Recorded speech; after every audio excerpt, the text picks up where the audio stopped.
My name is Katja, I'm the host of Creative Mornings Munich, and I'm so happy to see so many of you today here. We were not sure if we should do a December session or not, because people get very busy in December. And we said, you know what, let's do it. Let's not do it the last Friday in the month as we usually go for. Let's do it in the middle of December, and let's see, if people will come up, that can come to the event, that's good. If they don't, we'll have a very intimate event.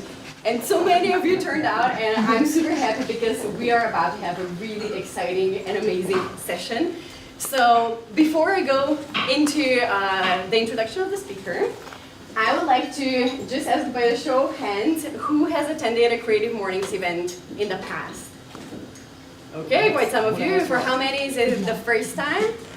Nice! So, welcome the new ones, and welcome back everyone who has already attended our event. I will say a few words about Creative Mornings just for you guys to understand what we're all about. And basically, we are a great morning lecture kind of event. The concept started in the US I think it was almost 10 years ago already. And it has actually very quickly spread throughout the world. And the idea is actually super simple. Once a month, we gather together in over 200 cities around the world for a creative session, for a talk about half an hour, but the main part as well is that it's around coffee and breakfast. So it's really kind of fostering this creative exchange as well from people who come here and can also meet and talk to each other.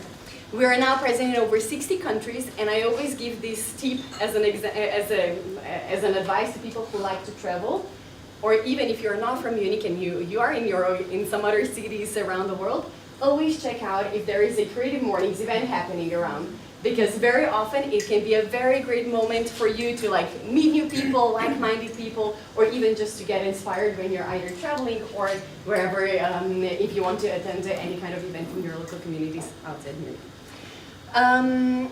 This event today wouldn't be possible. The event today wouldn't be possible without Co-Crea, who is really an amazing location. I hope that you guys are loving it as much as we do. So I would very much like to ask Christoph, yes, to join me on stage and say hello. Good morning. Welcome to Co-Crea. Thank you for coming. There's so many people. I can't believe it. So you have a good crowd. Okay. Maybe a couple of words about us, what we are and what we stand for. Co-Crea is a place you can rent for your own workshops, and or you can come to learn from others. It's mainly about the future of work, the future of leadership, and about methods. And I call them methods for real people like you and us, methods that work. And we work together with many method developers on a global scale, I have to say. Many people who come here help us and the crowds to be better in issues around the future of work, about leadership, about agile, about creativity, and many other topics. So if you want to have a look at our website, we're going to host interesting events throughout the course of the next year during the Munich Creative Business Week. You might all know it. We're going to host 13 events about business modeling, how you develop your own career, or how you can develop your team, or how you can develop your organization in a better, more meaningful and creative way, and ultimately be more successful. And there's going to be topics also around professional branding, storytelling around your businesses, about your own person, and help you get better with that as well. So I really look forward to this talk today, and hope to see you guys back soon. Thank you. Christoph is going to be around, so if you have any kind of questions, don't hesitate to approach him. This event as well wouldn't have been possible without our photo and video team. So there is Spinning Wheel, there is also One Wave Studio. Sorry, we forgot the logo. We will include it in the next slide. Nika, Riva, always taking care of our photos. By the way, if you are a photographer or videographers, don't hesitate to reach out to any one of the team members. We're always looking forward to have more people who could help us spread the word about Creative Mornings, because you can actually watch all the talks that are happening around the world on the creativemornings.com webpage. So thank you guys for being here with us and helping us spread the word further. Now, with as well, we have two global sponsors as well, MailChimp and WordPress, that are helping us spread the word to you guys and invite you to our events. So this is also highly appreciated. This is our team. You can always spot us with our badges. So in case you have any kind of questions, don't hesitate to get back to us. We always love talking to you and getting to know you better. And now, without further ado, I am very happy to introduce Cherryl to the stage. Cherryl is a really interesting person. She has a very creative background. She's from South Africa. She worked in, I think, 15 years in different agencies, and is actually now on her own path as a yoga trainer and a coach. And she has a really inspirational story to share. So I couldn't be happier to have you here with us. Cherryl, the stage is yours. Thank you. Okay, welcome. So, an Argentinian writer and poet once said, in fact, he was quite famous for saying, "Don't talk unless you can improve on the silence." Which makes me kind of nervous to stand up here and talk about silence, lest I do not improve upon the silence. But I will do my best. So, I had this really cool idea, and you have no idea how many people actually gave me this idea. It was also mine, but yeah, a lot of people said that I should get up here and be silent, because I'm talking about silence, obviously, right? And I thought, okay, I can do that. 1 minute, I'm just going to stand here and be silent, right? And then I thought, you're probably really lovely people, and I would not want to do that to you, okay? I also would not want to do that to myself, because I think it would be super awkward, right? Like really awkward. And why is that? Why is being silent so awkward, especially in a social context? And I don't have actually an easy one answer for that, but I do have a sense that it has to do with us coming face to face with a part of ourselves that we're a little bit unfamiliar with, a part of ourselves that is rather unknown, as opposed to the part of ourselves that is a construct. And in the spiritual world and in the yoga world, we call this our ego, our sense of identity. And the world that I come from, this world of yoga, identity and ego is kind of like a swear word. You know, you're not allowed to have an ego. You're supposed to get rid of your ego. But that's not necessarily the whole story. Our ego is actually incredibly helpful. A sense of identity gives us a way to be in the world, a way to connect with others. So I don't want to put this bad spin on the ego and the identity. However, I do feel like we don't pay enough attention to this other side of us that is unknown, unsocialized, largely, uncontained, and uncontrolled, and probably deeply creative. And that's the part, and rather unknown, that we don't necessarily want to come into contact with on a regular basis.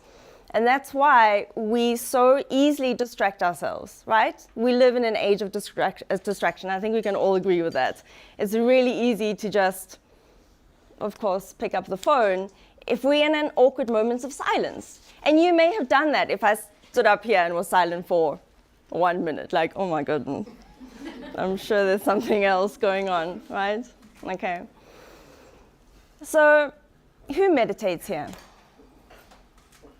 Congratulations, very good. Who does yoga? Yeah, and meditates. We're building. And who knows what mindfulness is and practices mindfulness? Okay. You're all very enlightened, very good. The reason I bring this up is because we've come to equate silence with meditation, right? Well, I certainly have. You know, it's like, okay, the best way to be silent is to practice meditation or yoga or to be more mindful. Who feels that they should meditate more, like even if they don't meditate? Yeah? I know, right? Yeah. Who feels like they should get to more yoga practices, or at least start yoga, right? Okay, it's never enough. And then who feels kind of guilty a little bit, like they should be doing more? No one wants to admit to that. Yeah, I'm the same. You know, if I don't meditate and if I don't get to kind of my ratio of yoga, I feel a bit bad about that because I feel like I'm not living up to my expectations. I feel like I could be happier. I could be still, you know. Yeah. Okay, so today I'm here to tell you that perhaps you don't have to feel guilty about it. And there might be a different way. There might be a different way to look at this whole silence thing. So before I do that, I want to take you a little bit back, about 8 years, to South Africa. I am happily married to a wonderful man at the time. He's still wonderful, we're just not married anymore. So, yeah. I own a beautiful yoga studio, which was a dream of mine for a few years before that happened. And I'm living in sunny South Africa.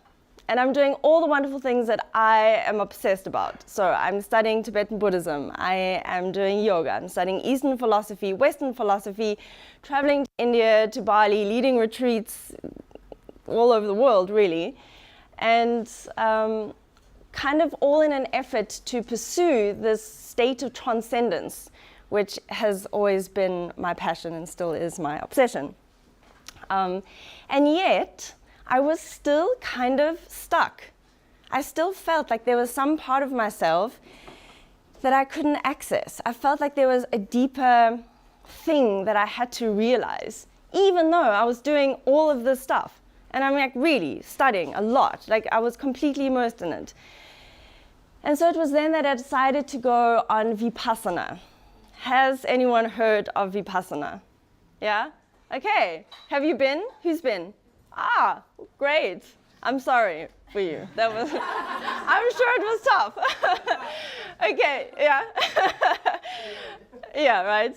Okay, so for those of you who don't know, it's a 10-day silent meditation. I don't really want to say retreat because that makes it sound pleasant. It's a, yeah, exactly. It's a, okay, so the deal is you go in, you have to hand your phone in so that you're not distracted. You're not allowed to read any books, no reading material, no writing material. And of course, you're not allowed to talk to anyone. And you're discouraged from even really looking at anyone. And this is the part I actually quite liked. And of course you meditate, right, you meditate for about 10 to 14 hours a day. Want to go?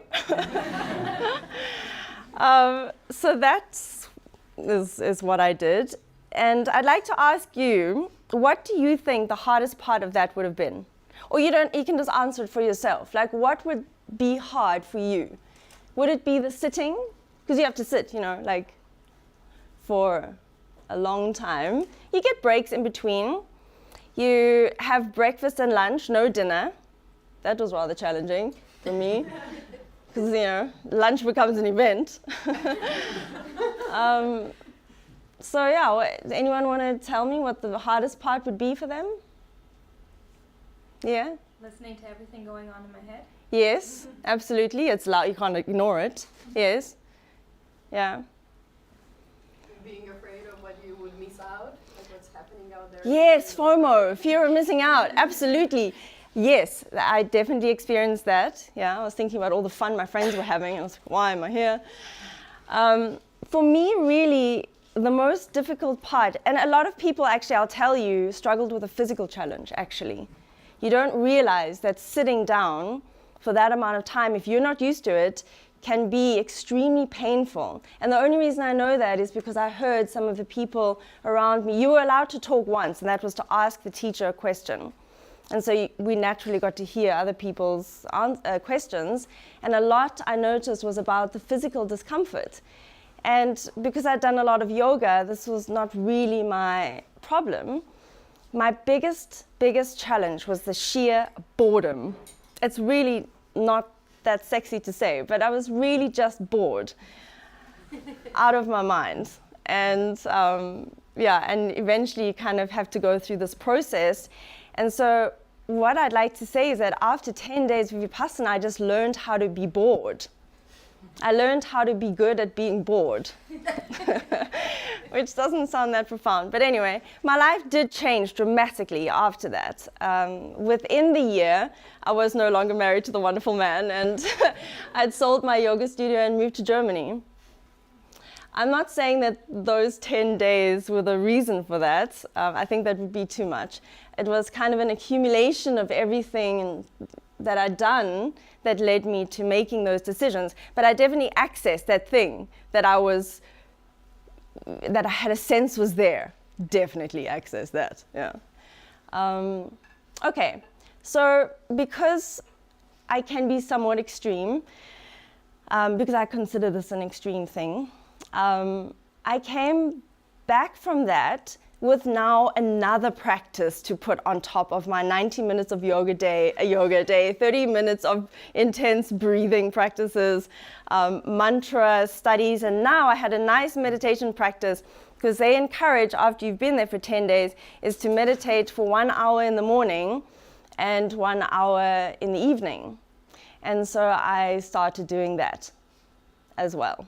Okay, I have to tell you that all of these things did not make me happy. They made me a little bit crazy and actually rather unhappy, which is kind of counterintuitive because these things are meant to make you happy. Like, you know, you all meditate and do yoga and practice mindfulness. They're meant to make us happy, but you need to be able to take it to a level that is doable. And that is what my work is actually about. And it put me on the path to figuring out how can I make this stuff accessible to people that still want to have a life.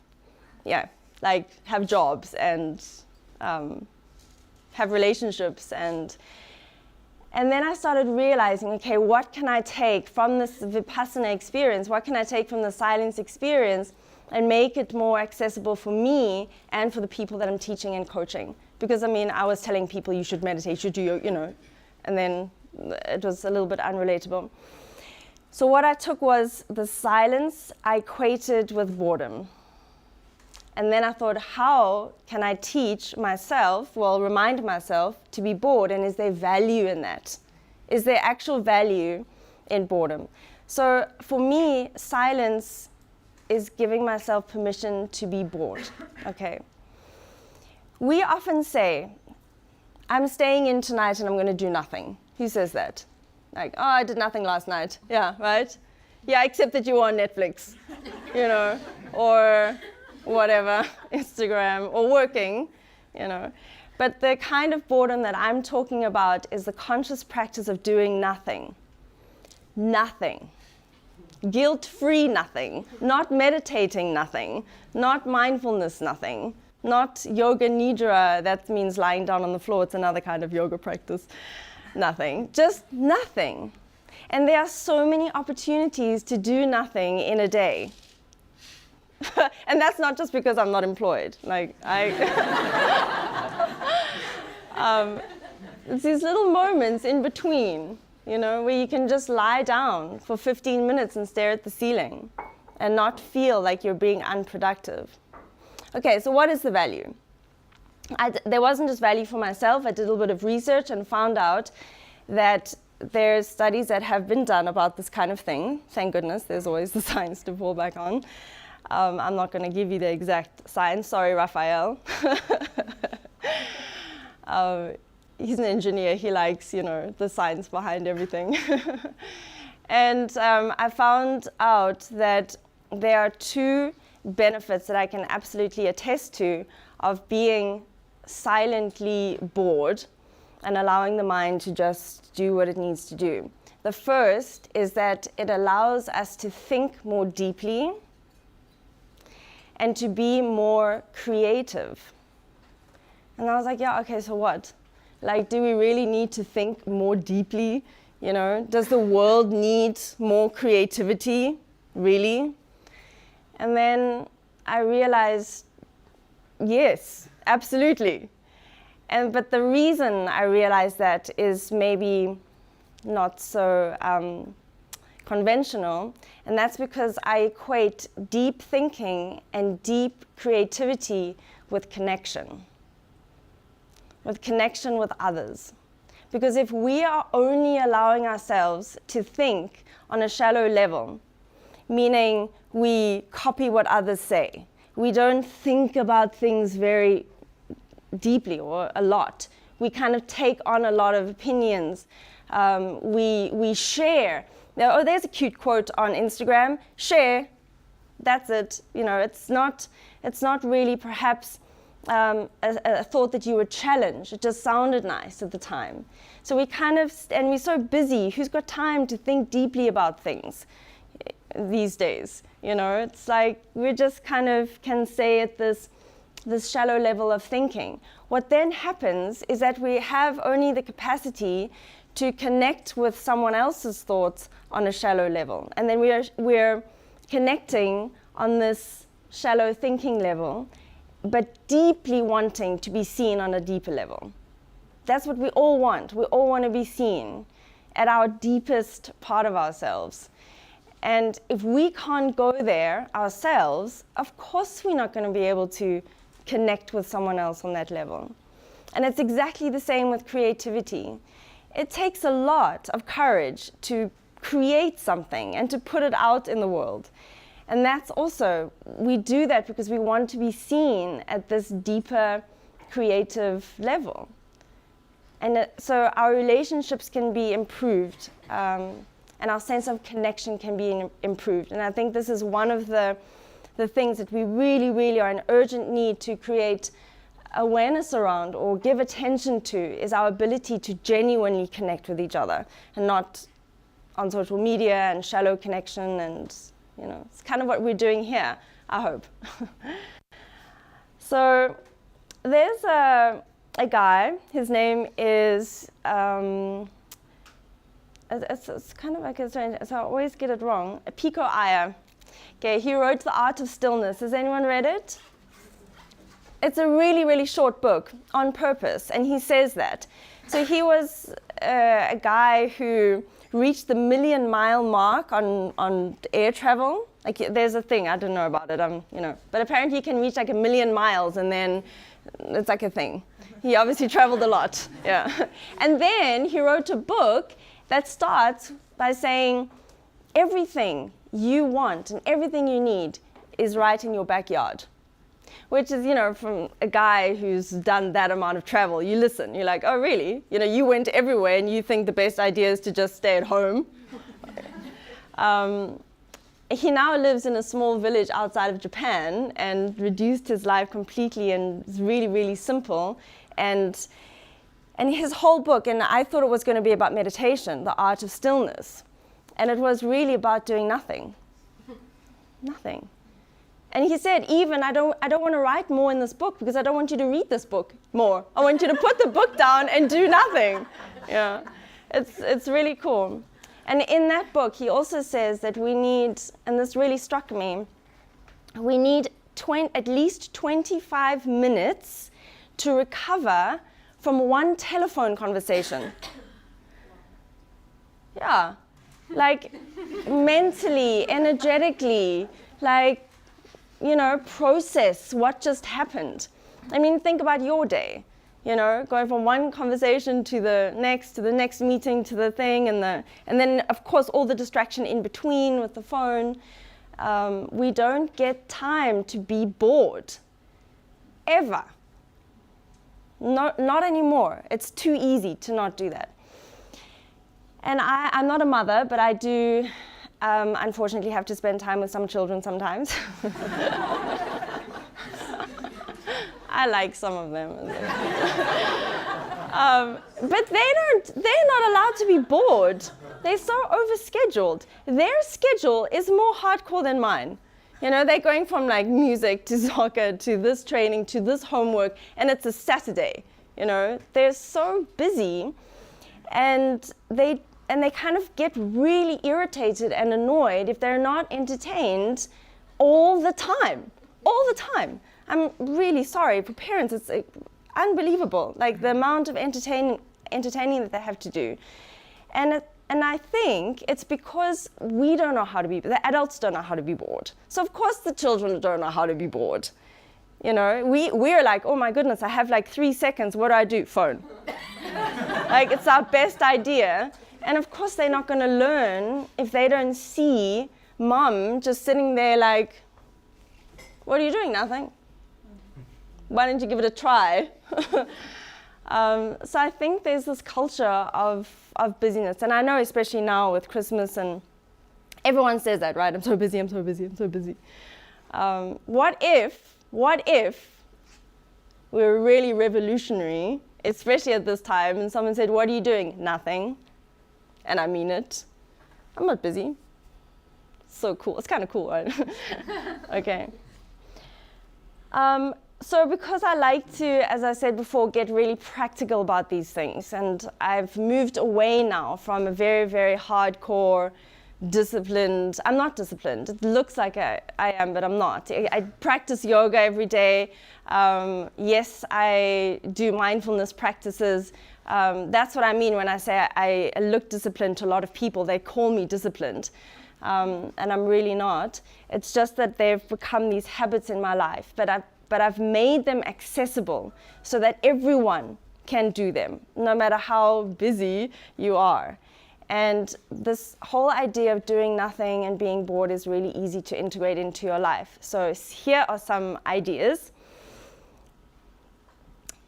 Have a shower without listening to music or a podcast. Who takes music into the shower? I mean, not obviously into the shower, but yeah, right? Yeah. Yeah. No one else? Really? You guys don't? Some, okay. Podcasts? No? Yeah, podcasts, yeah. I mean, the shower is something you do, I'm sure, every day, and it's so easy to integrate because there's nothing else to do, right? But be in there, and there's something about the water, and they say these great ideas happen in the shower. Yeah, because you're not doing anything, because you're not distracting yourself. That's why. It's not the magic of the shower, I don't think. And the same thing with the earpods, going to try and do at least one commute where you don't have your earphones in, because this is I mean, I know for me, I hear every ping and every email and every message, and it's too difficult for me to ignore. You know, I have to be like, what's that? So even though I want to listen to music, I say, okay, at least one commute. And I ride my bike a lot, so it's kind of illegal. But anyway, so one commute, I say, okay, no earphones, and just be bored, you know, sitting on the U-Bahn or the train or like looking around.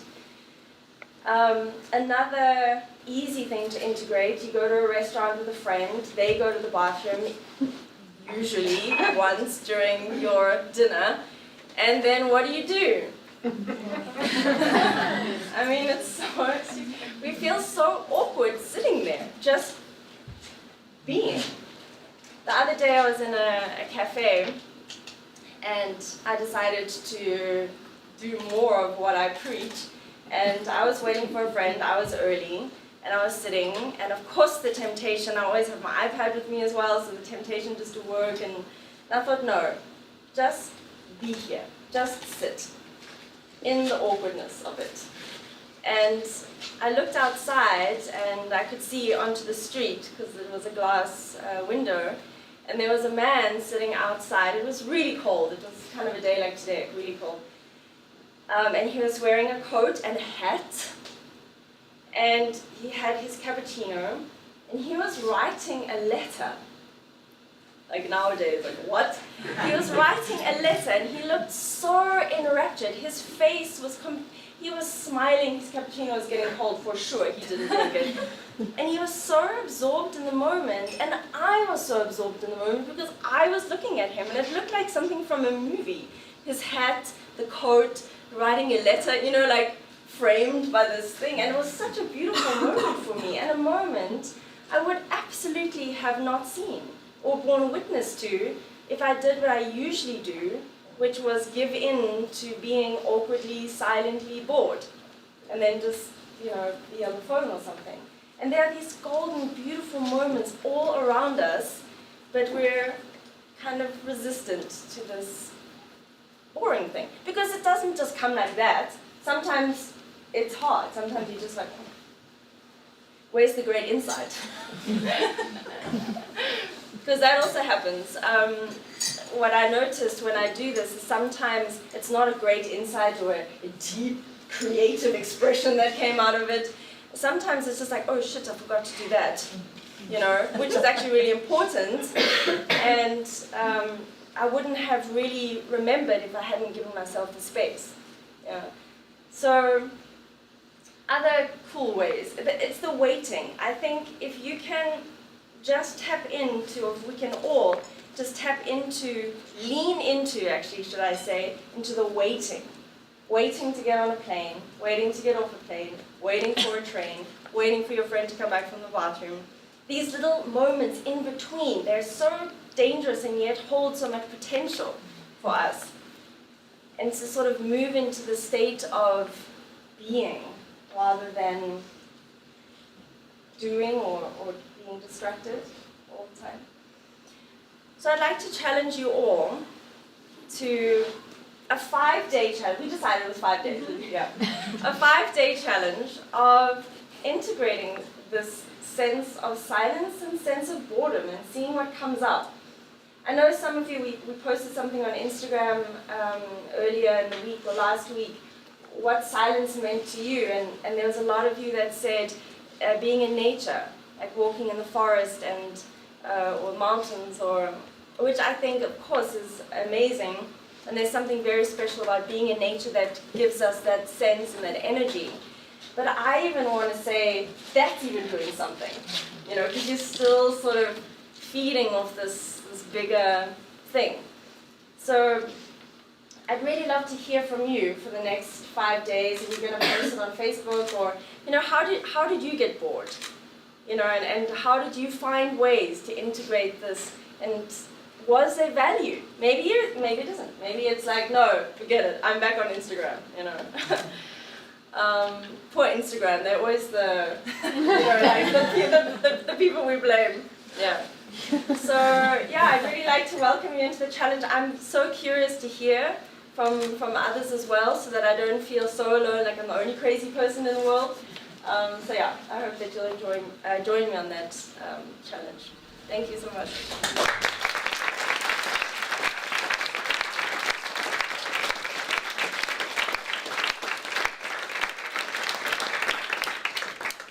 Thank you so much, Cherryl, for this talk.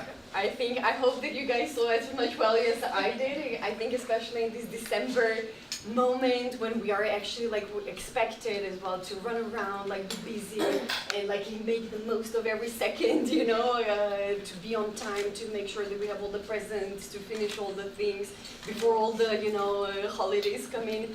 I think it's so valuable. So I totally hope that you guys are gonna join in this challenge. We will spread the word as well over the newsletter, so stay tuned. But I would like to open the floor for questions to Cherryl. I guess you may have some, so make the most of it. Who wants to ask a question? There at the back?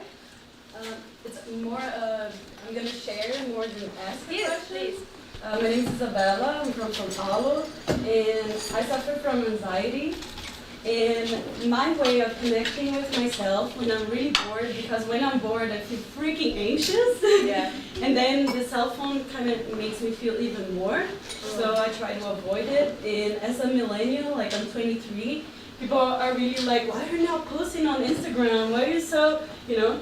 And my way of connecting with myself, that it really, really works, and also my flatmate thinks I'm pretty kind of crazy. It's a big sink full of dishes. Seriously, it's 20 minutes that I'm gonna be there, and I'm gonna patiently wash the plates, and it's so satisfying to do to my house. I swear to you guys, I'm not nuts. It's so freaking satisfying, and I'm not thinking about anything else, because sometimes I don't have time. Well, sorry to give this kind of excuse, but sometimes I do not do yoga every day, and when I don't do it, when I'm better with myself, I'm like, okay, so I'm gonna wash tons of dishes today. Julia, leave all the dishes for me, please. I'm not, really. And like, I'm there, and I don't need to think about anything else. I just think about the plate, the Do you tune water. into the sounds of the dishes and the Exactly. feeling warm of water in the my serve? hand, Yeah, that's everything great. is so peaceful to me. Seriously, I recommend. Thank you. Okay, there you go. That's an idea. I think if your roommate ever leaves you, you'll have a lot of people Okay, yes. It's very hard, actually. Sometimes, well, very rarely you can say that. I hope you're not insulted by me saying for the last half an hour I was very bored with your talk. No, absolutely not. I found it a compliment. That was a joke. And what great insight did you have from that? Yeah, that's coming now. So, Yes. I think it's very interesting how you describe it, because when you say when you're in nature, you're still doing something. When you were sitting in a cafe looking at the guy writing the letter, you were still doing something. True.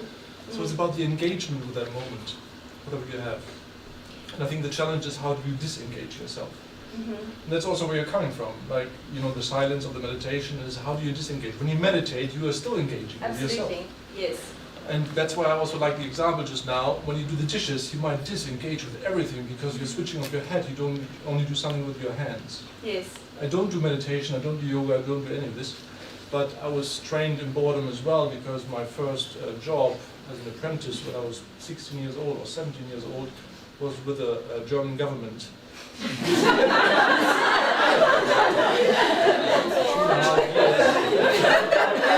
It was a very intensive I'd training. say you're an expert.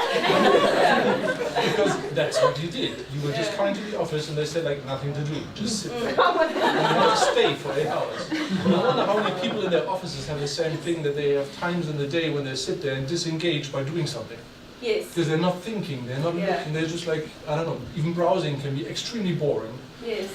For me also, I ride a motorcycle where I have to switch off everything, Yeah. only my deeper senses of like, okay, reacting to something I active, everything else is gone. Yeah. And I think this disengagement, so an activity can also be extremely boring. Yes. So it's like, So you're saying it's the quality of the attention, yeah, or absolutely. the quality of the engagement. Yeah, because what you Yeah. describe as well, I enjoy it so much. I always walk around, I always sit there in a cafe or anywhere where I just stare at something Yeah. for a long time. But Very then, unique. But then something happens, and it's like Yeah. I'm engaging with that again, and I'm active. But Exactly. while I wait for it, you know, Yes. and so I do a lot of creativity, in creativity, also creativity studies and talks and so on. And you're absolutely right, through boredom, because you have to be comfortable with the uncomfortable. And again, you know what you just described. How do you get through that uncomfort? And children do that as well. They have to feel the pain, Yes. because you have to get through That's that. such a great point. That is such a great point. Yeah. And it's only then when creativity actually, because you have to deal with that moment and something arises. You have to innovate, There's this. or you're just uncomfortable. I was last year on an event called the House of Beautiful Business. Maybe some of you know it. Very nice. They have the 1 hour silence. Mm-hmm. So that just 1 hour where the whole crowd, 400 people, just that's it. Nothing. Yeah, for 1 They're hour. just Yeah, silent. You great. can't talk. That's like But the interesting passing part by. is that they kind of like start with being uncomfortable. So nobody, the awkward moment of silence, they're all like staring at each other and what do we do now? But that's creating a void. And the natural tendency of people is like, if there's a void, they want to fill it. And that's where creativity comes up. Yes. So it's amazing after half an hour what people do with the silence without talking, but they still do something. And it's always something new. It's extremely Cool. creative. That's great. Thank you. That's really, really great. I think that makes it very clear. And motivating, right? There is a question at the back. Just 2 points. The first one is for those of us that are not digital natives, maybe a few here, it is really, you can't underscore enough the point you made about how much technology has changed this. I mean, when I was in school, like email was just coming out. I still wrote paper letters to my friends. And now, since smartphones, I just noticed how my attention span has gone out the window. And I can still remember when life wasn't like this. And then just the other point is about kids. I think you're totally right. On the other side of that, we have a almost 3-year-old. And my husband is, you know, into mindfulness, and he's like, I'm just gonna go listen to my headspace. And I feel like sometimes saying, you just need to spend 45 minutes with our 2-year-old and go outside, because they will take 45 minutes to go about 15 meters. And it's really hard. You have to, they can teach you so much about this, because you don't want to be on your phone with your kid, and you just have to be there with them while they'll play with this cup and it's really, it is like the best mindfulness training out there. So, but you're right. Our temptation is to keep them occupied all the time, and I think that's an absolutely wrong thing to do. I'm so glad. I'm so happy to hear that, really. More people like you, please. There's the question in the front. So first of all, thank you so much for this great lecture. I really learned a lot, and what I take in total from everything that you said is like to learn how to embrace boredom for the result it brings us, like for the awareness and for the connection with ourselves, because I think that this is what makes us more coming home to ourselves, and also when we are really in ourselves, we can connect more with others. So thank you so much. I am doing creative art workshops combining mindfulness and art, and I am Mexican, and I've been doing this here in Germany, and I have the feeling that Germans are so hardworking that sometimes it's not so easy to find this moment of, okay, let's just close our eyes and do nothing, because somehow I think they have the feeling that they are losing time or something like this. Mm-hmm. So that was also the idea of doing this, and I think when we embrace this not doing nothing, like you said, not doing nothing, and being more aware of our surrounding, even we don't have to think much about it, then we are also feeling more happy. So yes. Great. Thank you. Thank you. Yeah, that's a pleasure. Thanks. I also liked when you said that actually you don't even see your parents doing nothing, and this is also resulting from growing up in Germany. It's not good to do nothing. Yes. My parents say like we do this, we do that. You know, like it's not a good thing. It's not a value of being bored. You know, no, and just sit and unproductive, lazy. Yeah, you always have to be productive, and if you just want to sit down, you better read a book. You know, like. But I really like what you said, that we actually, it's good to be a good Role model. role model. Thank you for your kids. Yes. Yeah. Cool. Thank you. Maybe one final question or comment? Yeah, there. The thought that is going through my mind, like, why is it so awkward? The silence. And there is a difference in silence with people in a social setting or with myself. And why is the silence with people so awkward? Like what? Like I mean, we all know that, but my thinking goes maybe because then I suddenly feel things that I don't want to feel. Mm-hmm. Like this distracting thing is in my perception, like trying to distract me from something that I might not allow or something. And then, I mean, it's why is it so awkward? I mean, and sometimes it's not try awkward. answer for me, because I thought about it, and for me it's about, I think, authenticity. Mm-hmm. And I think when you're quiet, you can't fake it. Yeah. Because if you're silent, there's nothing to distract the other person from your big show, you know, like we use words and movement and stories to create that construct, that identity. And if you're just quiet, you might be feeling something and it shows, and you can't hide it. And I think that makes us feel vulnerable, and therefore, I think. In the social context is also, when you're engaging with another person, again, when there's silence, there's this moment of disengagement. You're like, okay, that's not, she's not interested anymore, so what's happening now? So I'm not living up to what you just said, who I should be, who I should show. But then silence is also, it's a powerful tool. In user research, when you talk to people and you want to find out something on a deeper level, exactly what you said, you stay silent, because people, don't like that uncomfort, and they will break the silence. The question is always who's stronger. So if you stay silent, the other person will tell you exactly the same thing that they told you before, only with more detail, in a different story, in a different context, so they give you more. Fantastic. So it's also a very powerful tool to be silent. There's actually, can I just say something? Please, go ahead. There's actually, I meant to mention this, but I forgot. There's a woman called Nancy Klein, and she's written a couple of books called Time to Think. And her whole premise is incredible. And I use this actually in corporates, when we, with organizations, with listening. When you change the quality of how you listen, meaning you must be quiet, you're silent actually. When you change the quality of how you listen, it improves the other person's thinking. So you actually change and improve how they think just by how you listen. So if you kind of find that you're around people that repeat themselves or a bit boring or whatever, pay attention to how you're listening to them. So that means no interrupting, no putting your opinion on, not even too much affirmation even, but just silent, and that's what you're saying. It improves and changes the level of thinking, and therefore the quality of communication. It's amazing. Nancy Klein, it's just great, yeah. Can I just say something? Sorry. So I'm a psychologist, and often people, like I'm currently specializing on clinical psychology, and people often ask me how kind of I know what to say when people tell something difficult also, for example. And I'm really advocating kind of for a better communication.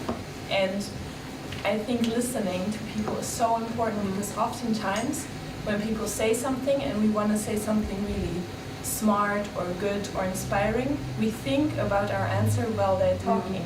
And I think it's much more important to first just listen.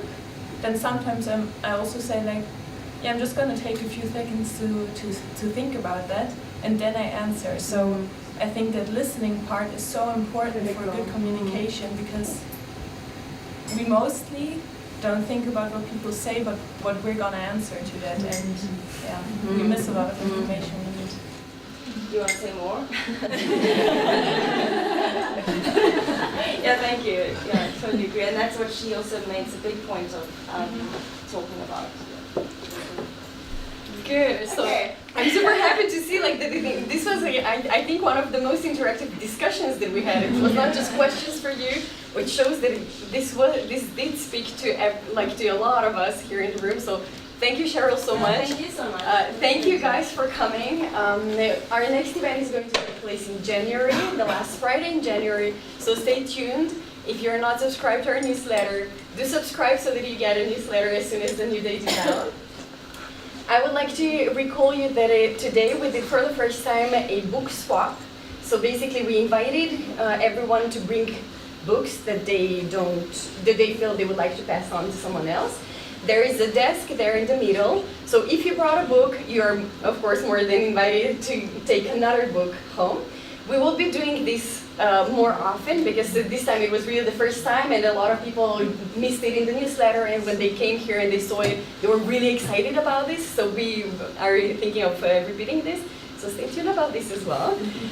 But apart from this, I would really like to wish you, in the name of all the Creative Mornings team, amazing holidays. I hope that you guys really find time for yourself, for your families, that it's not this hectic part, but it's really quality time, and that you come back in the new year full of energy, and that we will be seeing you then in 2020. Thanks so much for being here with us, and have an amazing Friday and then the weekend. Thank you guys.